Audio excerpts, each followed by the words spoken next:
Is it going? I guess so. It sounds like it. All right. Was Darren also on this committee? Oh, now it's live. I don't know if we put him in there or not. I thought he appointed somebody else to this committee too, but we don't think we invited him, huh? I guess not. Yeah, I think Darren was also added. All right. We'll call the Utility Committee meeting to order, May 2nd.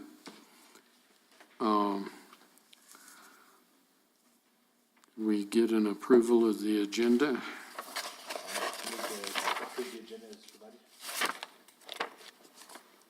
Second. Thank you. All in favor? Aye. Opposed? Okay, we need to get an approval of last meeting's notes. I'll move to approve the last meeting's notes as presented. Second. All in favor? Aye. Opposed? All right, Ashley, you're up.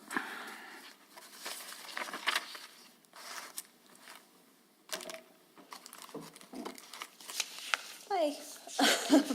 So, sewer audit, we did start picking it up and then, the fire happened and kind of put a whole pause on it again, so. We were trying to wrap up the letters, getting the final dye test letters out, getting them scheduled. So we have to call and reschedule a whole bunch of people, just because of missed appointments during that time. Yeah. So not too much has happened since then. Hopefully here soon we should be able to start picking it back up again. Good.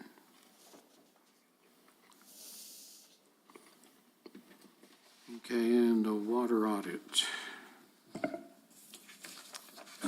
So I passed out the water audit graphs. So for a lot of our indicators, they're still relatively flat, although we are seeing some slight increases in non-revenue water. On the second page, though, with the blue and orange line, you can see that our authorized consumption is still higher than our non-revenue water, so that's good. That's showing that we have less than 50% non-revenue water. And then on the last graph, you'll see that we've had an increase in total water produced, the dotted blue line. And then we also did have a holding of the increased non-revenue water, that's the dotted black line. And so Adam, that March, that's when you guys had that cascading leak, right? So that's kind of the primary reason for that increased non-revenue water, and hopefully we'll see that come back down here in April when we get the numbers in. And Eric, just to kind of bring something up, this last weekend, there was a call from actually the fire department and the PD that there was a fire hose hooked to a fire hydrant that was left on. And it appears that a homeowner has hooked onto one of our hydrants up in Camelot and been taking water. So we went ahead and confiscated the hose and turned off the hydrants, but I'm going to get with Terry and actually get his graphs for Camelot Okay. for the last couple weeks and see kind of where we're at with that. What were they using it for? It looks like they're trying to fill a hot tub and maybe watering his lawn with it. Oops. Like a fire hose, though? Try It to was water just it? an inch and a half. He had Okay. reduced it. I was like, that'd be some pretty fun times watering your yard with a fire. Yeah. They had about 200 feet of hose, 250 feet of hose.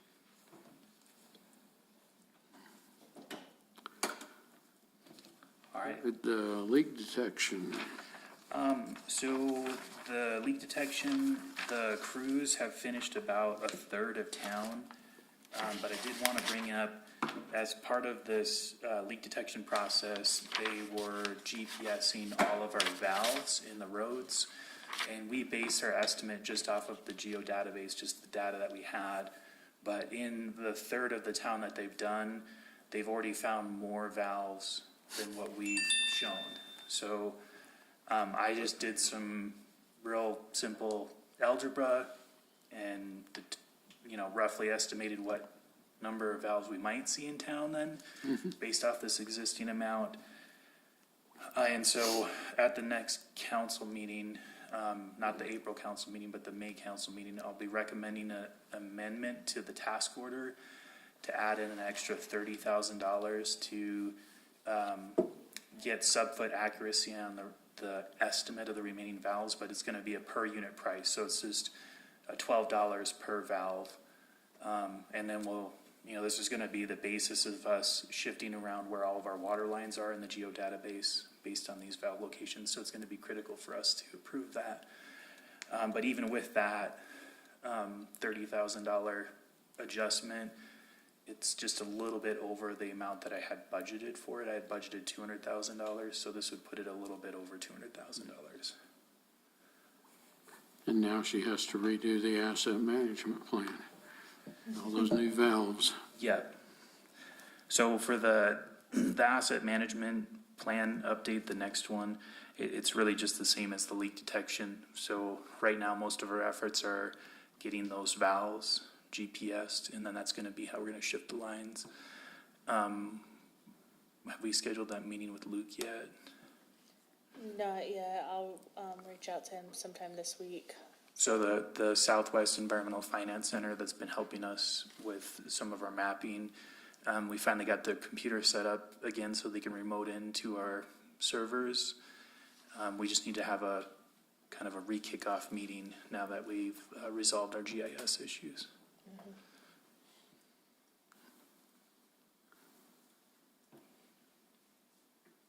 Any movement on master planning and rate analysis? So the demographics section of the plan has been, the final draft has been submitted. So village staff have reviewed it and all the corrections were made to that. We're starting to get the existing conditions documents in, so I'll be sending those out for everyone to review. And then it's my understanding that they came out and did the tour with Jerry with the solid waste, and then they did the waste characterization study where they sat all day and picked through trash, which doesn't sound like fun, but there was several engineers out there that got to pick through trash.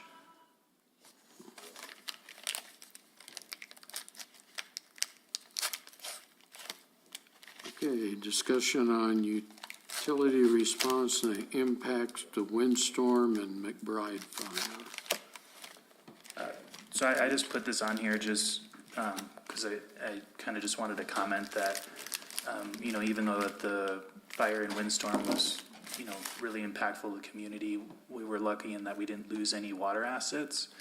And so Randy was able to keep water production moving, and there wasn't any spots that didn't have water in the tanks. There were some spots that didn't have high pressure because of our pumps being down and with our power outage, but Randy was able to work and get some generators organized in the Upper Canyon. That was kind of our weakest spot. But just kind of reiterates our need to, we've been working to get all of our major assets set up so that they've got a double throw switch and pigtails for generators, so that when we do have a need for generators, it's a lot easier to get stuff connected. Yeah. And we don't need to get an electrician out. And just to go along with that, all the houses that were burned, that were on village sewer, Marty had the sewer guys go out and actually cap off just to make sure that, like the cleanouts that were melted and stuff like that, so no debris got in there. So I haven't estimated the total impacts of it to the utility, but it's pretty small. I think Randy had 2 slight damages to some of our facility roofs, and he had an antenna blow over, and then he lost some minor electrical equipment at both plants, and then Isaac had a couple of belts burn out. So the damage to the wastewater treatment plant was, I don't even think $1,000. So everything kind of weathered the power fluctuations pretty well. So on the plants where you had electrical damage, was it surges or what was the Yeah, cause? part of the problem was the power outage, all of a sudden the power would go out, the generator starts within 1 to 2 seconds, Yeah. over at plant 4.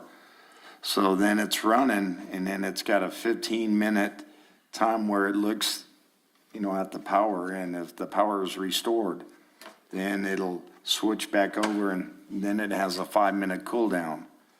But what was happening, it kept doing that on and off. Then the wind would blow and some would get knocked out. And so what we ended up doing is shutting both plants down, and then we restarted plant 3, all the wells and everything. Me and Terry were out till midnight, doing that. So we got everything restored that night. And that was kind of good, the way we did it. We just had minor things, but it was because of the fluctuation of the power, Do we have surge protection on the boxes? Yes, we do. Good. Sure do. And then we're looking at upgrading them also to make sure if there's something better out there, where Terry and I are looking at that. Good. Okay, water storage tank, was that all you had on utilities? Yeah, Response? unless you guys have any further questions, I just wanted to give you that brief update. Are there any plans for dealing with all the burnt up stuff? Or is it just Sierra Contracting and Green Tree? That'd be a question for Tim, if you don't know. Well, they're actually contracted through us to do the debris cleanup with us in the county. Who is? Sierra Contracting. In Green Tree. We're working with a company called Billy, we're trying to get Billy Goat out of Alamogordo, trying to get them involved. They're part of Mesa Verde, so we're trying to get them. They have some roll-offs and things too, so. Is that just for in the village, No, it's for the county also. county? Okay. County's actually issued the POs. We're working together with them. So are they gonna have better rates because of that? It's I pretty don't know about the- expensive. I don't know about the rates, but all the material, like the metal, they're hauling off for free at no charge. Yeah. And all the rest of the material, it's all recoverable. So we don't expect them to give of themselves, just normal business operations. And then it becomes recoverable through the federal program, through FEMA. So we'll recover it. But the village and the county are paying for it? We're paying for it, and then the feds will reimburse us. Oh, okay. We also have. Because the hauling's really expensive. Yeah, and, so we don't want either of the two companies that are working with us, we don't want them to, they just bill us normal like you normally would, and we'll make sure that they get paid. Okay. We also have the city of Roswell, they sent over some roll-offs and a truck, and they're helping us out too. They're hauling theirs to Roswell, they have their own landfill, they have their own CNA pit, so they're. Right. We did a, mutual aid agreement with them, and then we'll settle with them after it's. We'll be made whole, so there's no need for those local businesses to give a discount or anything like that. The federal government, FEMA is basically gonna make us whole, so. So they're just dumping down there and then they're billing you? We have roll-offs that we've taken to each of the sites, and we'll coordinate to take to each of the sites as they request them. We're just having trouble getting the roll-offs. 'Cause Yeah. They're scattered everywhere, and they're limited, so we're still waiting on 7 from Sierra Contract to come in. Yeah, I think he ordered another truckload too. So it's been a little tough.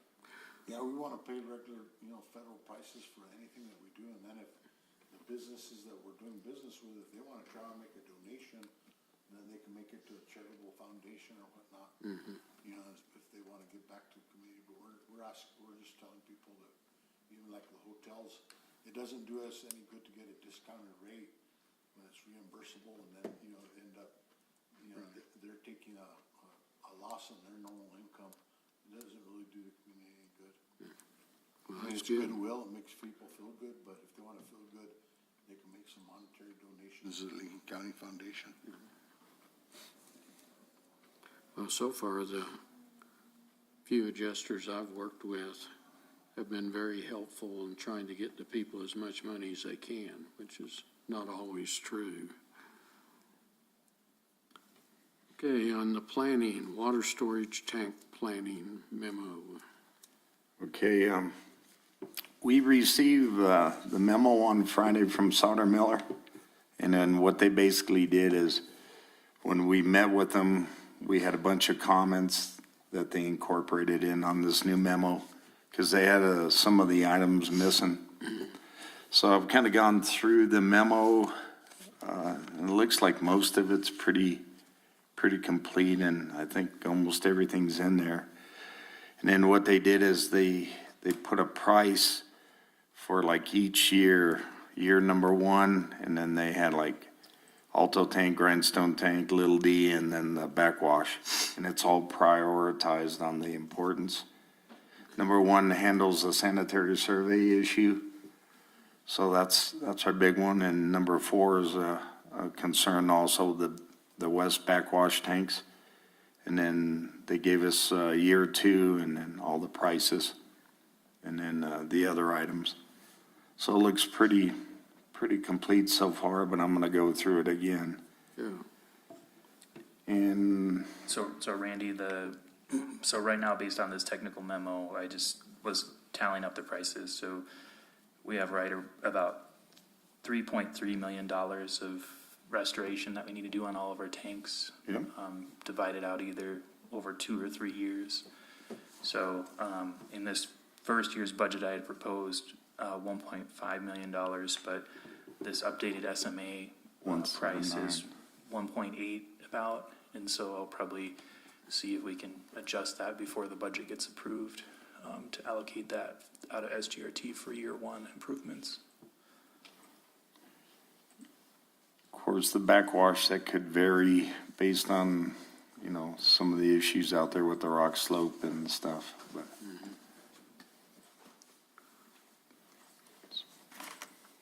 okay, the Grindstone Dam conduit inspection. Okay, we met with Steve, he's the owner of Rubicon Divers, and we have already got the scope put together by Hayes from Wright Water Engineers. And so Steve came out to look at everything on Friday, and we took him out to the Grindstone Dam and the Alto Dam, and he pretty much got all the information he needed to put a price and a game plan together. Because it's going to be tricky how to get the camera in. Because James pretty much wants a dry inspection of the conduit, and it's going to be tough. But How big are those conduits, Randy? 24 inches is the main pipe. So, and then it fluctuates, How are in you different gonna do that? It's gonna be tough. I'm glad Steve came out and looked at it, because, he's got a better idea. But it's gonna take some work and some creativity. We just had a meeting at 2:00 and kind of going over the stuff and some of the questions that he had also. So, but these guys have done a lot of work for dams and inspections, and so they're pretty knowledgeable on the subject. Okay, the Grindstone emergency spillway and surface repairs. We do have the scope of work is put together from Yane Associates, and when Chuck Hutton was out, we came out and we looked, went to the surface of the dam, and was kind of putting together a game plan on how we were going to attack that and what would be the process, and then, they've got a good game plan about getting the spillway inspected also. So and then, Patrick from Beartooth, he looked at it also, because they do a lot of, concrete work where they can remove a layer, so much of the concrete, and so, that's kind of where we're at on that one, and they're gonna work on some prices and stuff. So, but everything's starting to move. Good. Okay, the fine screens at the treatment plant. So since the last JUB meeting was canceled, this next JUB meeting will have the task order for the design basis memo to do the evaluation of which way to proceed with the fine screens. Have y'all figured out what you want done now?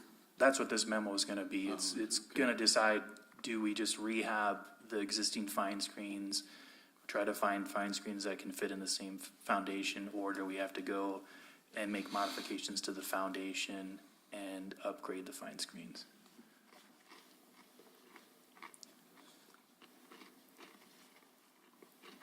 All right, engineering the Alto Reservoir improvements.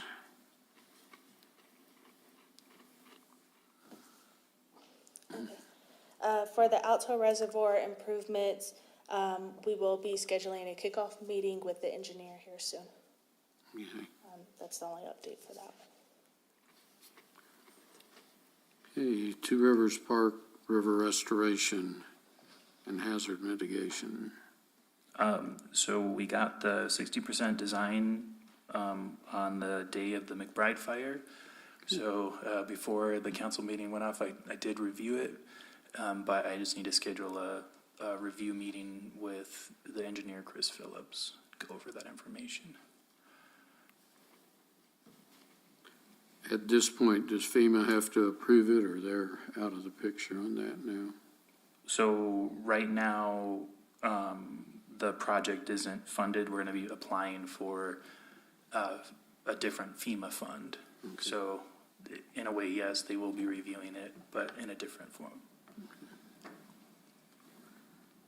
And the Upper Canyon surface diversion.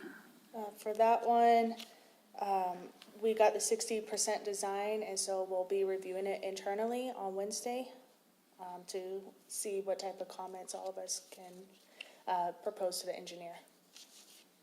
Okay. And Pine Cliff, We did receive the draft 100% design from Sauter-Miller. I have been reviewing it. It's pretty lengthy, so I'm in the process of that. Ron and myself have been working with Maureen with DFA for the grant, the CDBG grant, and seeing what's going to be required, or if we're going to have to redo anything for this next year, or what's going to have to happen with that. when's that grant due? The new schedule came out, I believe, It's like August. August, 15th or yeah. something. Yeah. But, yeah.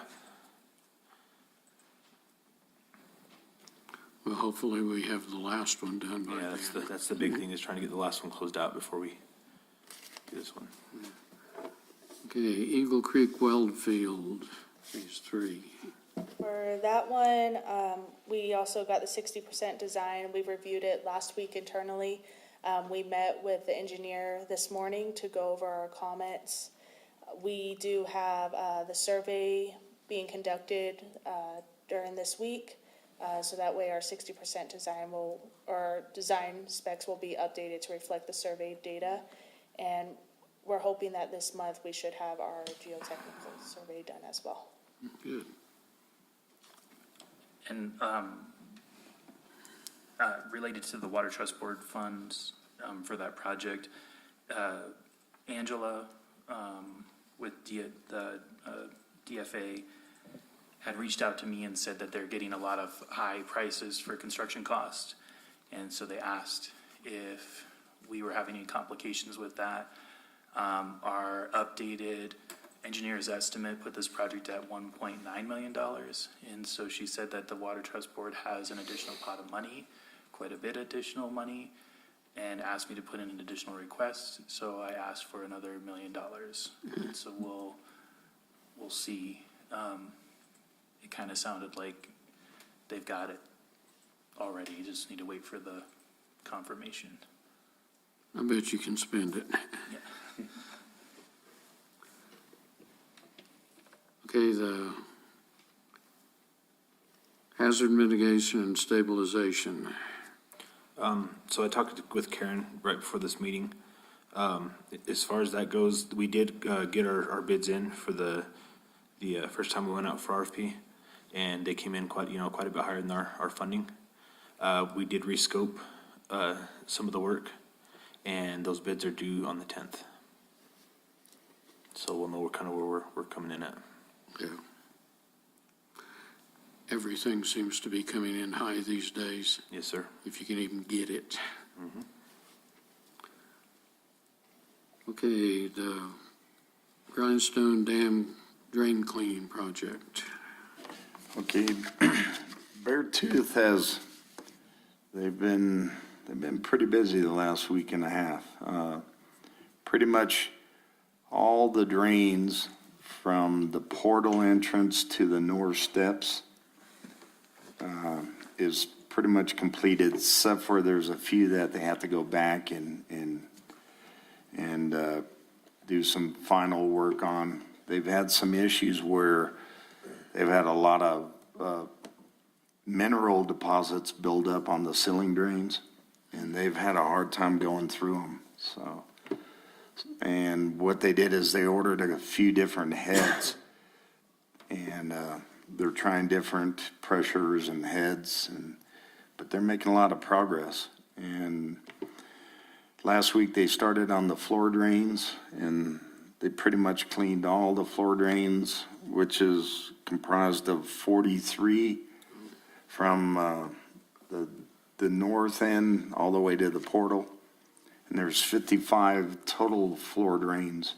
So they've had a lot of problems there also. They would go down so far and then they'd hit a stoppage. Some would be within 3 feet, some 5 feet, and then some they were only able to go 10 feet. So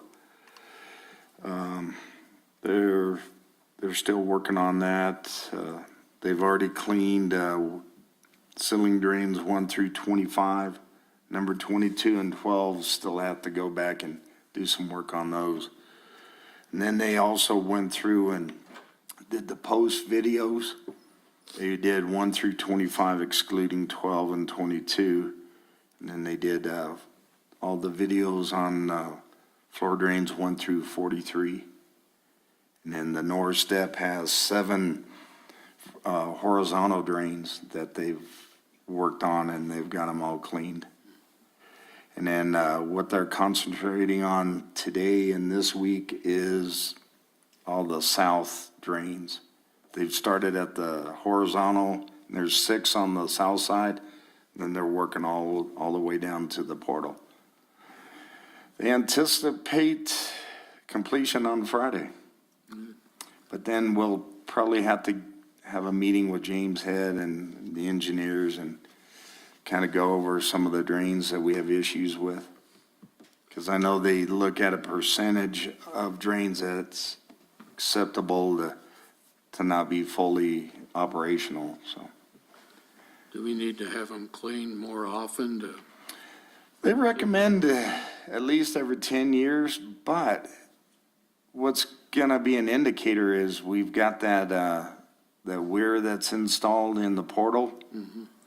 And once we start, I mean, we're gonna take readings and I'll be submitting them monthly to James. And if we start seeing a decline or the flow getting lower, then we know that's an indication that some of the drains are starting to plug. But most of them are all flowing now, even the ones that they couldn't go all the way down. It's been a interesting and pretty challenging project, but these guys do good work and they're earning their money all the pipe has been removed and it's already, at Sierra Contracting. So that's all taken care of. So, yeah, they're looking at Friday to try to complete it. And then Sauter Miller is gonna come in next week, and then they're gonna do the dam crest, monitoring, which is biannual. And then they'll also come in and do the survey of the gallery. So that's about it on that project. Okay, the stormwater management at Horton. So we got some of the submittals, our only submittals that we need for the stormwater project are in the engineer's hand. We've got myself and Chris Phillips, engineer, are meeting with White Sands tomorrow to go over the next steps of the project. One of the things that needs to be resolved is the proposed phasing for in front of the school admin building so that they can have continued parking and access, especially handicap access to the facility. So Chris has proposed a phasing where we can get the paving installed on the village's side of the property, so that they can drive around to that paving that's in between our Horton complex and then the admin building for parking. And then we can do the demo and work in front of their facility. So we'll just have to get a confirmation from the school district on that before we proceed with that plan. Are they being responsive on this? I think so. It was one of the last things that Zeke was trying to do before he left. And I believe that some of the staff in the school district were out on a training. So I just am trying to pick up where Zeke left off and keep this project moving. All right, lift stations and enforcement construction. So Circle Lift Station and Sleepy Hollow Lift Station have both been set. Pumps are in, rails are in. Control panel has been set on Circle, and we are waiting on P&M on both of them. So the electrical is pretty much the last component of these lift stations to be able to fire everything back up. We did do a change on Sleepy Hollow from three-phase to single-phase panel, just because three-phase was not available on Sleepy Hollow. Yeah, So that's where we're at with those. most of the construction's completed. Most of the ground disturbance and any kind of big construction is finished up. There's some cleanup and stuff that needs to be done, but like I said, all the vaults are set. Even the control panel on Circle Lift Station, it's set in concrete. So now it's gonna be more of a rehab of, planting some trees, that kind of disturbance there. And The then, shop building. have you seen it? No, I There's haven't. actually, it looks like a building now. Does it? Yeah, they got the majority of the frame up. The concrete's done, the majority of the frame's up. The painters actually went in and painted the visible pieces of the frame. They're gonna be visible, once the structure's up. They were planning on actually starting the siding and stuff this week, depending on the wind.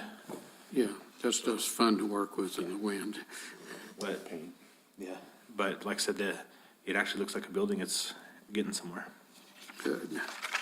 About time, huh? Yes, it is. It looks amazing too. Eagle Creek and Gavilan Canyon Wellfield. So this Wednesday, we've got a meeting with the contractor and engineer to see about getting the contractor's tentative delivery date for the VFD that we suspended the project for. So we want, from my understanding, it was supposedly going to be delivered on the 19th of May, and so I'm hoping to start them back up on the 23rd of May. But this meeting will kind of see if that's going to pan out. Well, it's Monday, so you need to call and get the new lie of the week. Yeah. So we'll see, but, you know, they got kind of a tight schedule, because of all these material delays, and so we need to make sure that they got all their trades organized, because we still need the fencing, we need the pump and motor installed in the wells, and then the electrical work. So those three trades are kind of what's left, but they're gonna all want the same space at the same time. Sure. Okay, the Alto Crest Treatment Plant. Okay, Ultraman Electric, which is Current Electric currently, no, but they got sold and now they're Ultraman, but they've come a long way. They're just kind of finalizing the small items that are still pending. They pretty much have everything set up. The fully automated backwash is I guess they ran that last week and just had a couple little minor things that they had to work out, and so far everything's pretty much done and set for the show on 11th and the 12th. But they have the SCADA is fully operational right now from Plant 3, so it calls us out if there's an emergency or an issue.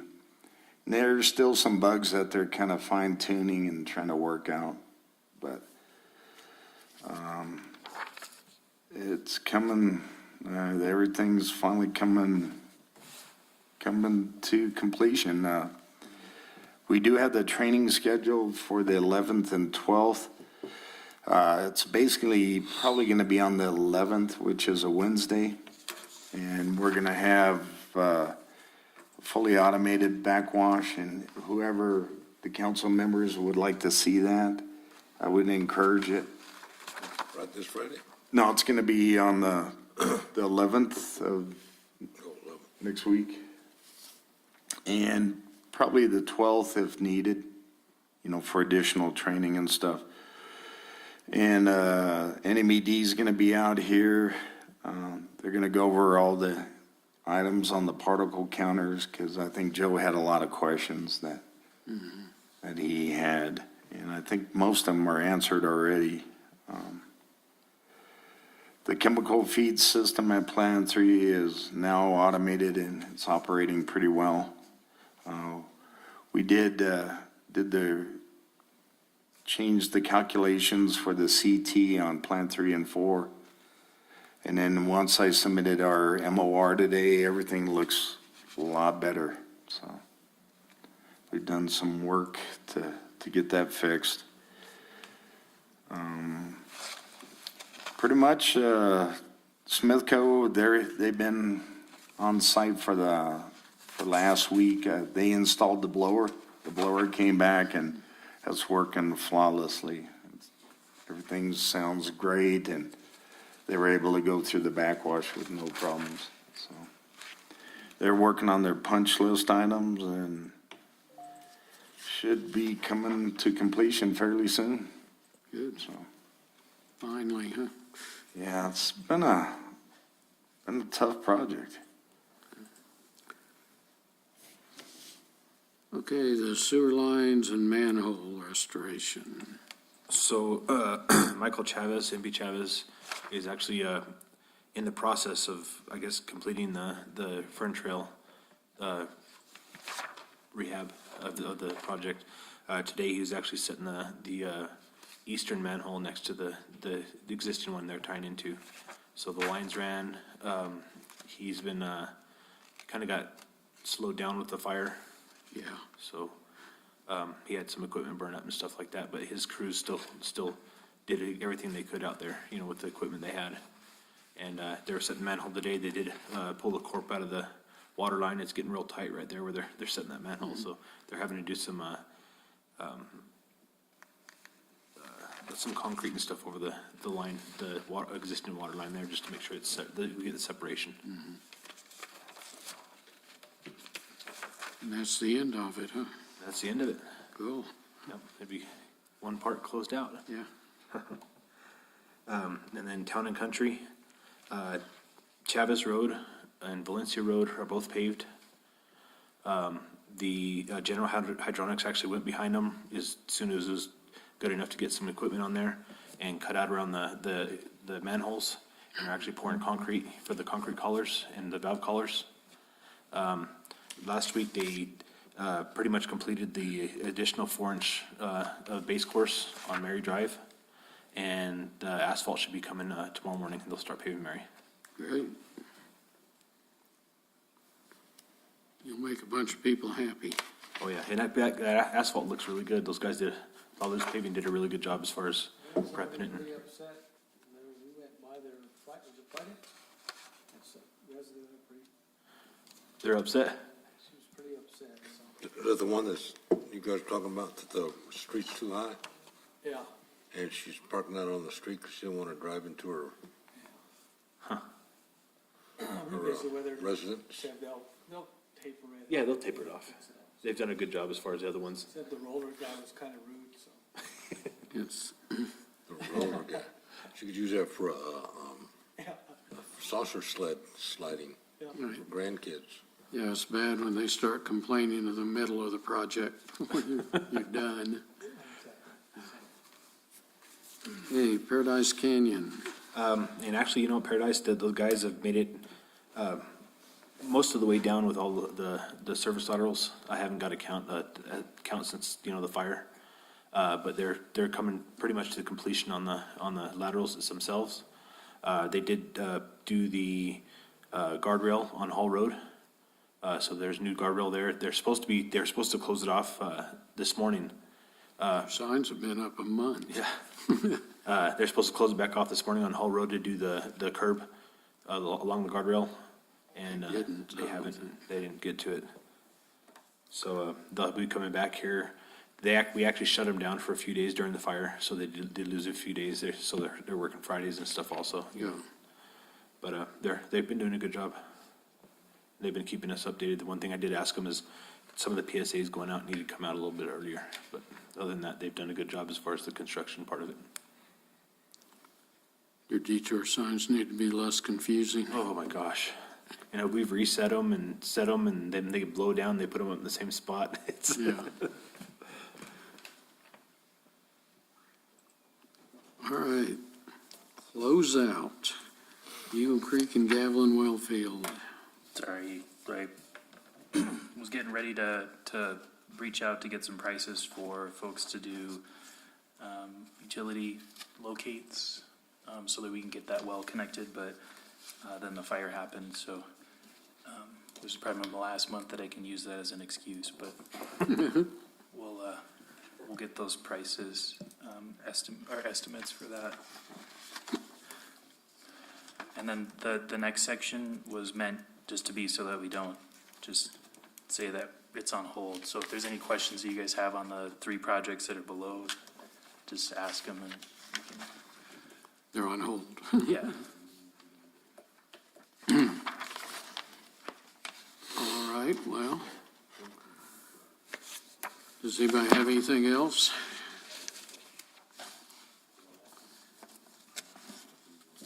No. Next meeting is June 6th. I guess we're done. We're adjourned. Thanks, guys.